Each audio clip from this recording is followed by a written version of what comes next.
This is Canada, and this is Australia. They're at least 10,200 kilometers apart, and a flight between them will cost you at least 15 hours.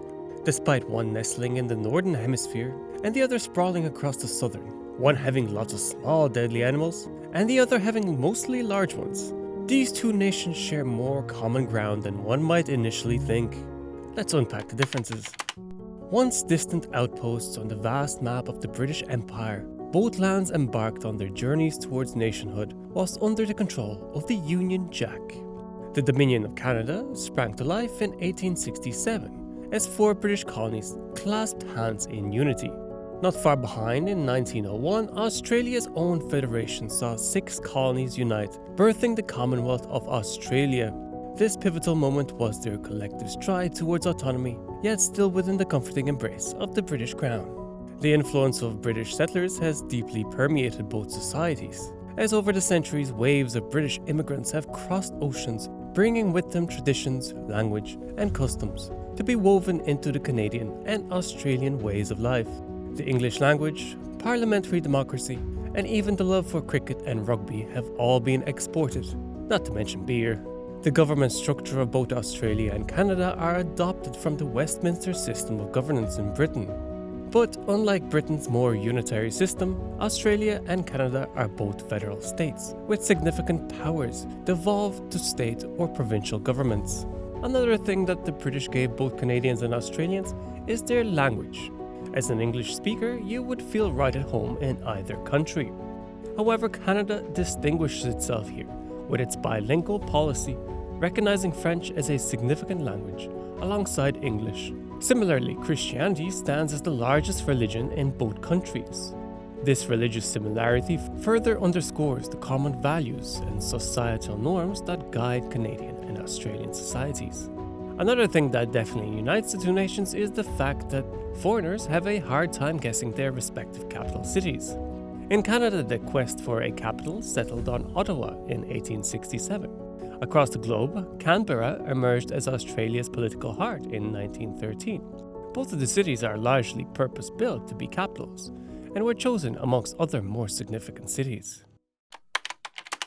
Canada, the world's second largest country, is celebrated not only for its fervent embrace of multiculturalism for ice hockey, but also for its natural beauty. From the rugged Rocky Mountains to the serene Great Lakes, Canada's geography is as diverse as its population. Similarly, Australia commands with its unique wildlife, including the iconic kangaroos and koalas, and remarkable landmarks such as the Sydney Opera House and the Great Barrier Reef. Despite Australia's size being about 29% smaller than that of Canada's, both countries are essentially vast islands with minimal land borders, presenting a unique geographical footprint. In 2023, Canada's population stands at around 38 million, while Australia is home to about 26 million, so they are in a similar ballpark. A fascinating aspect of life in both countries is the concentration of their populations along the edges of their respective countries. Australians predominantly reside in urban areas along the coast, particularly in cities such as Sydney, Melbourne, Brisbane, Perth, and Adelaide. This has led to vast areas of the interior of the country to be sparsely populated, colloquially referred to as the outback. It's simply far too dry and arid in the interior of the country for anyone to consider living there, unless natural resources are involved, especially gas or oil or iron. So the outback is home to several remote mining towns that have developed around natural resource extraction sites. These towns often have small transient populations that fluctuate based on the demand for mining and resource exploration. Many parts of the outback are traditionally inhabited by Indigenous Australian communities who have adapted to the harsh environment over thousands of years. These communities have a deep cultural and spiritual connection to the land and have developed sustainable practices for living in these challenging conditions. While Canadians primarily live near the US, which happens to be the world's longest international border. Early European settlers in Canada established colonies close to the US border for easier access to trade routes and maritime navigation. The border area was also more easily reached from Europe, which led to denser initial settlement. The regions along the US-Canada border tend to have more temperate climates, making them more suitable for agriculture, habitation, and economic activities. Proximity to the Great Lakes and St. Lawrence River provided water sources, food, and routes. And then all the border regions were connected with railways, and eventually highways. The Canadian Shield, a vast area of rock, lakes, and swamps, presents challenges for agriculture and urban development, especially in the interior of the country, discouraging population growth. Other areas like the northern tundra and the Rocky Mountains also pose significant challenges. There are, however, significant cities in the interior, such as Calgary, Edmonton, and Winnipeg.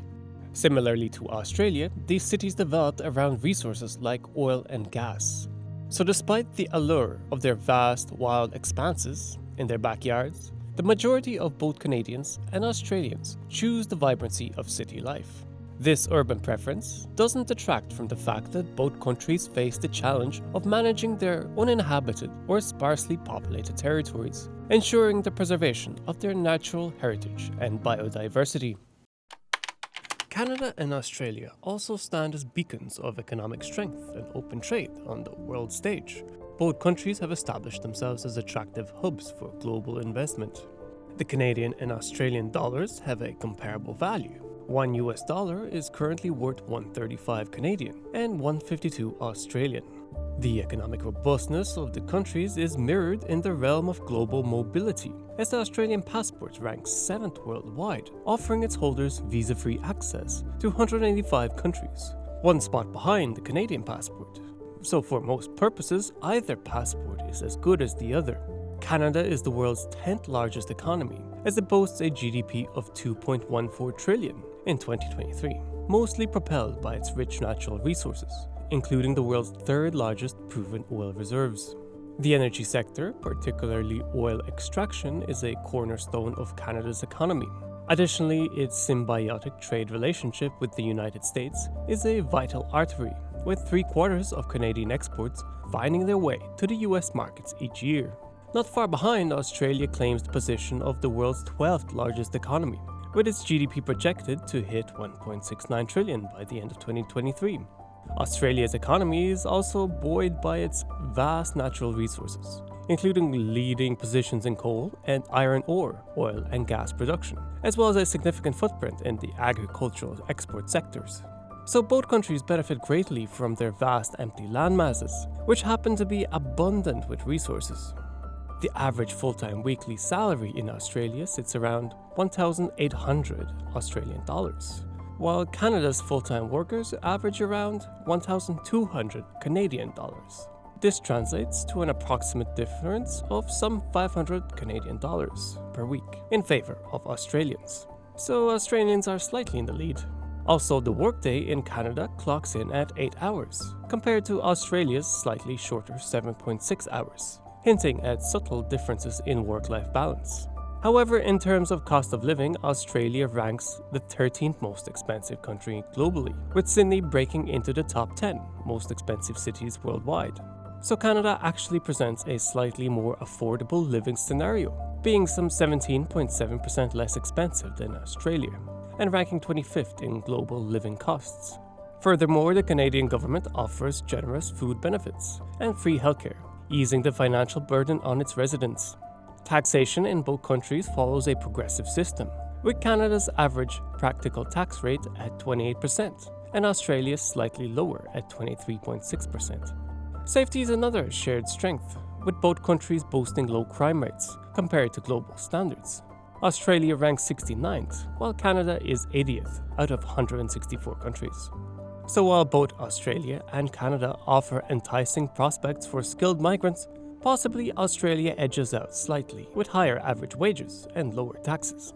As a result of all this, both countries rank highly in terms of quality of life, according to official rankings, with Canada securing the 3rd spot globally with an impressive score of 97.8, while Australia ranks 9th, considerably lower with a score of 94.3. In both countries, the housing affordability crisis has reached a critical point, with major cities ranking amongst the most expensive in the world. This crisis has not only made homeownership an elusive dream for many, but has also put immense pressure on the middle income standard of living. Sydney and Melbourne rank as some of the world's most expensive cities for housing, while in Canada, Toronto and Vancouver are the top sought out after locations.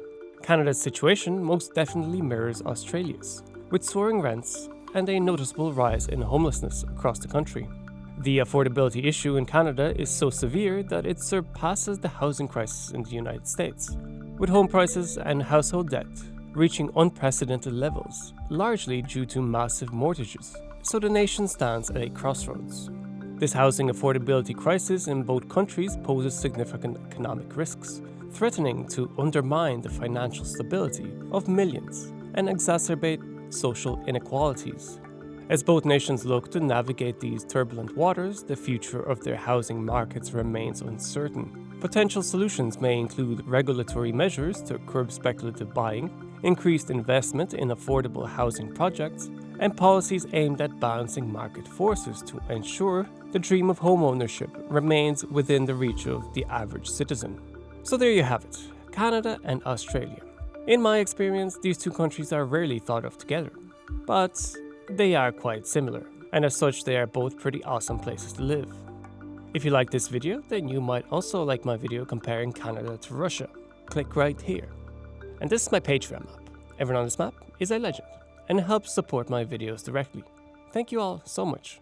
Cheer Perspective out.